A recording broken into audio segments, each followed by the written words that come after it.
Ravi de vous retrouver sur ce plateau pour votre grande session d'information. Bienvenue sur Gabon 24. Et tout d'abord, les titres. Au Gabon, mercredi 1er mars, les sénateurs et les députés ont renoué avec les activités parlementaires pour l'Assemblée nationale et le Sénat. Il s'agit de la première session ordinaire du Parlement depuis le début de l'année, avec à l'esprit l'élection législative de juillet prochain, le développement dans quelques instants. Nous verrons qu'en France, au terme d'une matinée d'intenses spéculations ce mercredi, François Fillon a annoncé son maintien dans la course à l'élection présidentielle en même temps que sa prochaine mise en examen dans l'affaire de l'emploi présumé fictif de son épouse. Voilà pour le fil conducteur de cette grande session d'information. Madame, Monsieur, voici votre journal. Et nous commençons par la page du Gabon. Tout d'abord, ouverture de la première session ordinaire de l'année en cours au Sénat. Occasion pour les sénateurs de renouer ce 1er mars avec leurs activités parlementaires au palais Omar Bongo Ondimba de Libreville. Les séances plénières y relatives se sont déroulées dans l'après-midi. En témoigne ce regard de Chimène Senghor et Tex Akigassam.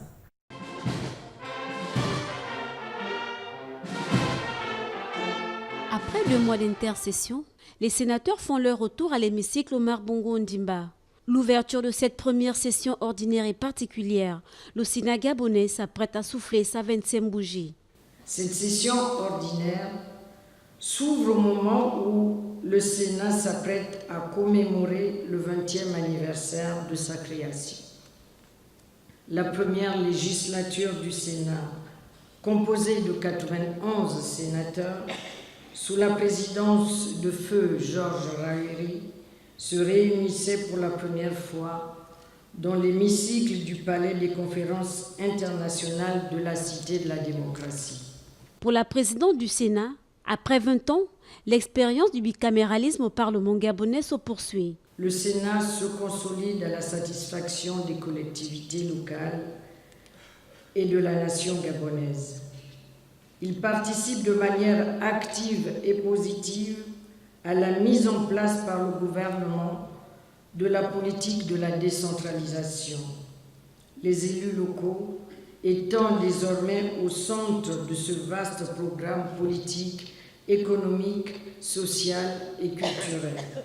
C'est l'occasion pour la présidente du Sénat de rappeler au gouvernement que malgré le contexte économique difficile, l'intérêt de poursuivre toutes des actions multiformes susceptibles d'améliorer le quotidien des Gabonais et de rendre effectives les lois sur la décentralisation et le transfert des compétences. Un peu plus tôt dans la matinée de ce mercredi, les députés se sont livrés au même rituel au palais Omar Bongo Ondimba de Libreville. Il s'agit de la première session ordinaire du Parlement depuis le début de l'année avec à l'esprit l'élection législative de juillet prochain. Le compte rendu de Kenny Ongouri et Alexandre Nkogé. La séance plénière relative à la rentrée de la première chambre du Parlement gabonais a eu lieu ce mercredi et ce conformément à l'article 41 de la Constitution. Il s'agit de la première session ordinaire des parlementaires, une session dite des lois qui se tient dans une année électorale. C'est d'abord la première session de l'année, c'est-à-dire la session dite des lois. Et comme c'est une année en principe électorale, le cadre, c'est le cadre d'un travail qui va être acharné. Nous avons 2 textes en attente. Mais entre-temps, nous attendons du gouvernement toutes les ordonnances qui ont été prises pendant l'intercession. Même s'il n'y a pas d'urgence pour l'heure, en dehors de la révision des textes, les députés gabonais ont déjà les regards arrivés vers le scrutin des législatives de juillet prochain. La Cour constitutionnelle a indiqué dernièrement que les élections auraient lieu au plus tard le 29 juillet 2017.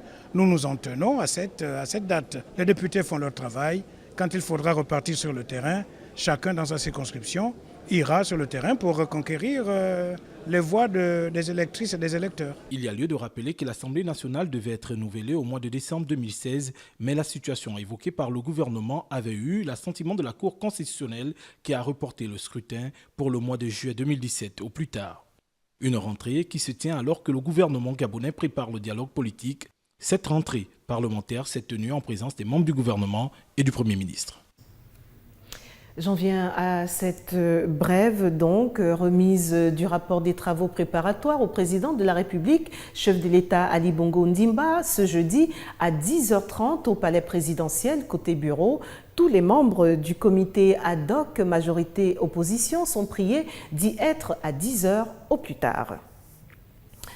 Et nous poursuivons avec la déclaration du directeur des hydrocarbures ce mercredi face à la presse nationale et internationale. Jacob Thiobatati a axé son intervention sur les quelques dysfonctionnements observés lors de la fourniture du carburant dans les stations-service de Libreville et de Port-Gentil, la capitale économique du Gabon. On l'écoute au micro de Limbris Boubalé, Alex Nkogé. À ce jour, Libreville se retrouve dans la difficulté de satisfaire sa demande en carburant, notamment en essence. À Port-Gentil, les efforts de quelques marketeurs ont permis d'atténuer la pénurie. Malheureusement, un incident technique sur la chaîne de distribution de gasoil a eu pour conséquence de raréfier ce produit. Face à cette difficulté, et sur instruction du ministre, les services techniques de Gabon Oil Company et de Gabon Oil Marketing, de la Société gabonaise de raffinage, de la Société gabonaise d'entreposage de produits pétroliers, élargie aux marketeurs, travaillent et travailleront toute cette nuit pour que demain, jeudi 2 mars 2017, la situation revienne à la normale à Libreville et d'ici 2 jours, au plus tard, à Port-Gentil. Aussi, au regard de ces désagréments, le ministère du Pétrole et des Hydrocarbures rassure-t-il l'ensemble des usagers des efforts considérables déployés activement pour juguler de façon durable et pérenne ces situations de pénurie souvent observées par le passé. Comptant sur la bonne compréhension de tous, le ministère invite toute la chaîne à ne ménager aucun effort pour que les compatriotes ne connaissent plus ces situations qui peuvent être lourdes de conséquences pour leur épanouissement et partant pour l'économie nationale. Le Conseil gabonais des chargeurs a officiellement présenté ce mercredi l'Observatoire des transports de fret au ministre en charge du transport et de la logistique Flavienne Mfumu Ondor. La démarche vise à réglementer le secteur des transports de fret multimodal. Le reportage de Lardingue Mamba. Le Conseil gabonais des chargeurs a procédé mercredi à la présentation officielle de l'Observatoire de transport de fret, qui est une base de données élaborée à partir d'éléments quantitatifs et qualitatifs visant à réglementer le secteur de transport de fret multimodal, dont la mission est de mettre sur pied des outils d'analyse efficaces permettant de pallier les dysfonctionnements enregistrés dans le secteur de transport au Gabon. La mise en place de cet observatoire cadre avec la vision et l'espoir que suscite l'engagement du président de la République, chef de l'État, son Excellence Ali Bongo Ondimba et de son gouvernement, à diversifier l'économie nationale. L'Observatoire exerce des activités d'intérêt général, à savoir collecter et traiter périodiquement l'ensemble des informations sur le volume des flux d'échanges commerciaux du Gabon ou transitant par le Gabon, tout en se félicitant de l'amélioration de la compétitivité de l'Observatoire des transports de fret.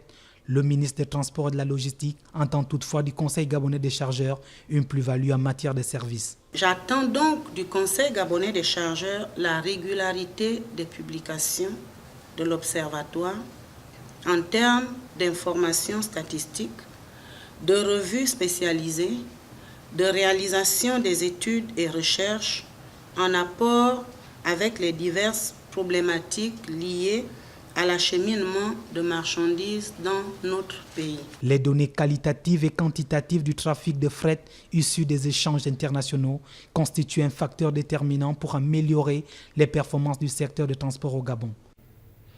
Direction la province de Langounié, nous sommes là dans l'extrême sud du Gabon, précisément à Mouila Mangondo, où s'est tenu un atelier de formation des coopératives d'éleveurs, une initiative de l'Organisation des Nations Unies pour l'alimentation. En témoigne ce compte rendu de Chimène Sandra Senghon et Texak Kigassam. contribue au renforcement des niveaux de connaissances sur l'institution coopérative et ses avantages pour le développement du secteur élevage au Gabon est l'objectif de cet atelier de formation. La coordinatrice nationale a reconnu les efforts de la FAO dans le développement de l'agriculture au Gabon. Ce séminaire nous a beaucoup édifiés pour pouvoir aider l'éleveur gabonais à se prendre en charge et pouvoir participer à l'essor de l'économie nationale par rapport à la production de la viande au Gabon. Au niveau de nos deux provinces, nous avons comme créé une synergie pour pouvoir développer ce secteur parce que nous avons constaté que nous dépendons en grande partie de tout ce qui nous vient de l'étranger. Le but de cet atelier de formation est de donner aux éleveurs des rudiments pour l'organisation et le développement du secteur. À l'issue de cette formation, nous faisons le devoir, nous qui avons assisté à la formation, de repartir au niveau de nos différentes bases, rencontrer les autres membres pour leur apporter la connaissance que nous avons pu acquérir.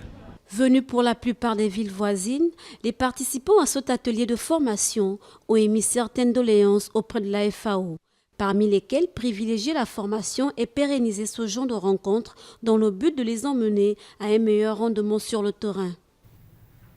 Retour à Libreville pour cette note de littérature.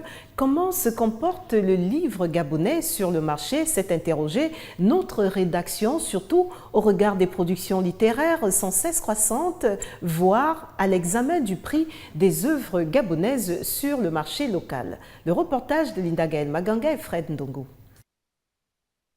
Les livres écrits par les auteurs gabonais sont-ils accessibles à tous? Pour les personnes interrogées, la réponse à cette question est affirmative car ils sont présents sur les surfaces de vente locales et leur prix est étudié sur le marché. Les écrivains font leur travail, ils écrivent des livres. Les éditeurs qui éditent, aujourd'hui nous en avons de plus en plus, au niveau national, font aussi leur travail, le travail de publication et le travail de promotion. Maintenant, pour que ces livres et ces auteurs puissent vivre réellement, il leur faut un réel public qui lise. Lorsqu'un livre est neuf, lorsqu'il vient de sortir, lorsqu'il vient de paraître, il est toujours cher parce qu'il faut l'amortir. Les livres que nous avons moins chers sont les livres qui ont déjà vécu, qui ont été déjà amortis. Les livres des auteurs gabonais, toutes catégories confondues, sont toutefois soumis à des contraintes d'approvisionnement. C'est le cas pour les ouvrages dont les maisons d'édition sont implantées à l'extérieur du pays. Il faut que nous travaillions pour que les livres soient présents sur le marché gabonais, parce que c'est là où est la grande difficulté. Les éditeurs qui sont installés au niveau local n'ont pas de problème pour que les livres soient présents, mais ceux comme par exemple la Doxa, qui sont à l'étranger en France, ont quelques difficultés, notamment de transport des livres jusqu'ici. Le livre gabonais se vend bien, mais les écrivains désirent que sa place dans les programmes scolaires soit plus affirmée afin que le livre gabonais ait plus de visibilité, un public élargi et varié. Et pour refermer la page Gabon, quelle que soit votre tranche d'âge, il vous est certainement arrivé aussi d'utiliser des mots courts pour communiquer via les réseaux sociaux. Cependant, on apprend dans ce reportage que ces mots courts ne sont pas toujours des abréviations. Leur orthographe est même proche de la faute, dévalorisant ainsi le message. Chimène Sandra Senghon et Jospin Bombadianga. Fini le ton des longs mots et des belles lettres. Aujourd'hui, vieux et jeunes veulent faire court pour communiquer via les réseaux sociaux. Cependant, ces mots courts ne sont toujours pas des abréviations, mais des fautes. Dans une certaine catégorie de la population, on pourrait considérer qu'il devient un peu rébarbatif, sinon lourd, d'écrire correctement. Je pense aux jeunes.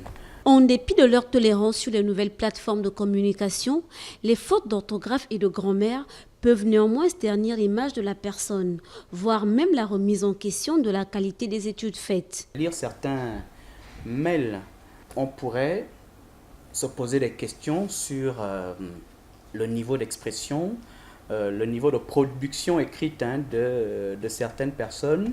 Il y a un adage qui dit dis-moi comment tu écris, je te dirai qui tu es. Dis-moi si tu fais des fautes, je te dirai qui tu es.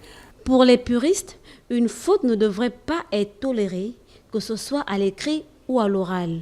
il faut tout faire pour amener les enfants, les élèves gabonais à l'excellence. Place à présent à la page Afrique. Tout d'abord, au Burkina Faso, le 18e marché international du cinéma et de la télévision africain, MICA. Rendez-vous entre producteurs, distributeurs, diffuseurs et porteurs de projets s'est ouvert le week-end écoulé en marge du festival panafricain du cinéma et de la télévision de Ouagadougou, FESPACO. Retrouvons Chimène Sandra Senghon. Bourse des programmes audiovisuels africains et sur l'Afrique, le marché international du cinéma et de la télévision africaine réunit les professionnels du cinéma et de l'audiovisuel du continent pour nouer des contrats d'achat et de vente d'œuvres audiovisuelles africaines ou de la diaspora. C'est un marché encore embryonnaire pour deux questions. C'est la question de la distribution parce qu'il a encore du mal à se distribuer et de la diffusion parce qu'il y a encore très peu de salles de cinéma, que les systèmes de VOD sont dans beaucoup de pays encore embryonnaires. Donc c'est un marché qui naît. Dressé dans la salle de fête de Ouaga 2000, un quartier UP nouvellement créé au sud de la capitale burkinabé, le MICA offre des espaces multifonctionnels pour des séances de projection à la carte, des rencontres de promotion et d'échange et l'exposition des films africains. Près d'une centaine de films, tous genres confondus, seront présentés à ce marché, indépendamment des programmes du FESPACO. Si le MICA se veut une vitrine pour les œuvres des cinéastes africains, il leur appartient de l'animer et de le rendre plus rayonnant, plus compétitif par la qualité des œuvres cinématographiques.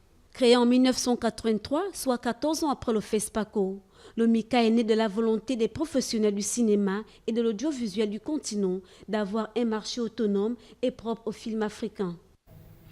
Direction le Soudan, où les travailleurs humanitaires soudanais craignent d'être vite débordés par l'afflux des réfugiés du Sud-Soudan qui arrivent chaque jour par centaines de l'autre côté de la frontière. Le regard de Zvedana Gladys Maganga. Dans un centre de transit soudanais, tout près de la frontière, le docteur Viola James explique qu'il n'y a que 5 travailleurs humanitaires pour l'aider à s'occuper des quelques 5000 réfugiés présents qui ont fui la guerre civile et la famine sévissant dans leur pays. Nous faisons face à des défis pour les médicaments. Parfois, il y a des manques. Mais l'Organisation mondiale de la santé et notre ONG couvrent ces pénuries et ces manques. Le principal défi est de pouvoir fournir immédiatement de la nourriture et des médicaments à des gens qui arrivent épuisés après avoir effectué un long et dangereux périple. À cause de l'augmentation du nombre de Soudanais du Sud qui arrivent pendant les 2 premiers mois de l'année, bien sûr, il faut changer nos plans et les améliorer pour qu'ils correspondent aux nouvelles évaluations du nombre d'arrivants, excepté ceux qui pourraient être élevés. Dans le centre où travaille le docteur James, il y a essentiellement des femmes et des enfants qui sont accueillis sous des tentes en toit d'herbe. Né en 2011 après sa séparation d'avec le Soudan, le Sud-Soudan a sombré en fin 2013 dans une guerre civile meurtrière. L'état de famine vient d'être déclaré dans une région du nord du pays, près de la frontière soudanaise, et plus de 100 000 Sud-Soudanais sont déjà touchés par ce fléau qui menace également 1 million de personnes. Pas en reste vos actualités hors du continent, tout d'abord en France, et je vous l'annonçais à l'entame. François Fillon a annoncé ce mercredi son intention, son maintien dans la course à l'élection présidentielle, en même temps que sa prochaine mise en examen dans l'affaire de l'emploi présumé fictif de son épouse. Marina Boissa s'en fait l'écho. François Fillon maintient sa candidature à la prochaine présidentielle malgré sa prochaine mise en examen. Le candidat de la droite s'est livré à une spectaculaire contre-attaque ce mercredi en annonçant son maintien dans la course de l'élection présidentielle en même temps que sa prochaine mise en examen dans l'affaire de l'emploi présumé fictif de son épouse. Le candidat des Républicains, lors d'une déclaration à la presse depuis son siège de campagne, a dénoncé un assassinat politique. Oui, je serai candidat à la présidence de la République et nous tirerons de ces épreuves, avec tout ce qu'elles comportent de juste et d'injuste, le surcroît de force qu'il nous faut pour l'emporter et pour redresser notre pays. Des propos qui sont fustigés par le candidat de la gauche, Jean-Luc Mélenchon. C'est l'élection la plus importante de notre pays et nous voici tous suspendus au sort judiciaire de quelqu'un qui sait d'avance qui va être mis en examen, ce qui, somme toute, est assez étrange déjà comme contexte. Bon, donc moi ça me renforce dans l'idée qu'il faut tourner la page de ces institutions et le 18 mars prochain, avec le rassemblement que je fais, eh bien c'est la 5e République que je vais mettre en examen de mon côté, parce que ça ne peut plus durer. Triomphalement désigné lors de la primaire de la droite fin novembre dernier, l'ancien Premier ministre est en grande difficulté depuis la révélation de cette affaire fin janvier par le Canard enchaîné. Il avait lui-même indiqué qu'il se retirerait s'il était mis en examen avant de faire machine arrière aujourd'hui, expliquant s'en remettre désormais au seul suffrage universel. Cap sur les États-Unis où Donald Trump a proposé mardi devant le Congrès un nouveau système d'immigration basé sur le mérite, citant en exemple des pays comme le Canada et l'Australie. Le récit de Charlotte Formeza. S'en prenant avec virulence aux immigrés clandestins, le président américain Donald Trump a proposé mardi devant le Congrès un nouveau système d'immigration basé sur le mérite. Cette nouvelle approche propose de recevoir des immigrés capables de se prendre en charge. Abandonner le système actuel d'une immigration peu qualifiée et adopter à la place un système basé sur le mérite aura beaucoup d'avantages. Il économisera énormément d'argent, permettra d'augmenter les salaires et d'aider les familles en difficulté, dont les familles d'immigrés. Et ils le feront rapidement. Les contours d'une réforme du système d'immigration aux États-Unis qui doit consister, selon lui, à privilégier les immigrants les plus qualifiés et à faire preuve de fermeté avec les clandestins. Son premier grand discours face au Congrès, une allocution très attendue après des premières semaines de présidence pour le moins chahutées. Tout au long de son discours, Donald Trump a fait vibrer la corde nationaliste et martelé avec force sa détermination à lutter contre l'immigration clandestine et les immigrés criminels. Par ailleurs, il a maintenu sa position quant au mur à construire sur la frontière entre les États-Unis et le Mexique. La construction de ce grand mur débutera bientôt, a-t-il précisé. Et nous restons aux États-Unis pour parler cette fois du couple Obama qui n'en finit pas de parler de lui. Après 8 ans à la Maison-Blanche, ils viennent de conclure un contrat d'édition record avec une maison qui prévoit un livre pour chacun. 2 ouvrages sont déjà attendus. En témoigne ce récit de Charlène Fleur-Média.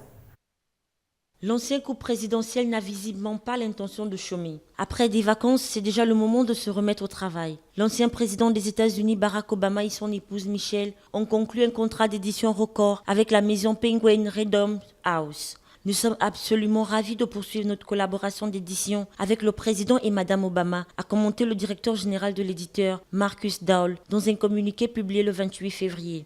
Selon le Financial Times, l'éditeur qui n'a pas donné de montant aurait accepté de mettre sur la table plus de 60 millions de dollars pour s'assurer les droits des 2 ouvrages. La somme révélée par le Financial Times, si elle était confirmée, situerait le contrat parmi les plus lucratifs de l'histoire. Le prédécesseur de Barack Obama à la Maison-Blanche, George Bush, avait lui obtenu environ 10 millions de dollars pour ses mémoires, selon plusieurs médias américains. Avant lui, l'ancien président Bill Clinton aurait reçu 15 millions de dollars pour son autobiographie. Parmi les détails de l'accord signé par l'ex-couple présidentiel, 1 million de livres seront en plus offerts à l'association First Book qui travaille à l'éducation des enfants, dont le besoin et une part significative du montant général négocié sera donnée à des œuvres de bienfaisance, dont la toute nouvelle Obama Foundation. Le rappel des titres avant de refermer cette grande session. Vous l'avez vu qu'au Gabon, ce 1er mars, les sénateurs et les députés ont renoué avec les activités parlementaires pour l'Assemblée nationale et le Sénat. Il s'agit de la première session ordinaire du Parlement depuis le début de l'année avec à l'esprit l'élection législative de juillet prochain. Nous étions en France où François Fillon a annoncé ce mercredi son maintien dans la course à l'élection présidentielle en même temps que sa prochaine mise en examen dans l'affaire de l'emploi présumé fictif de son épouse et tout cela au terme d'une matinée d'intenses spéculations.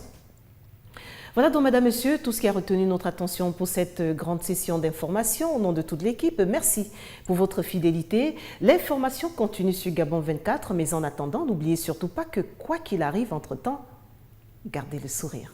Au revoir.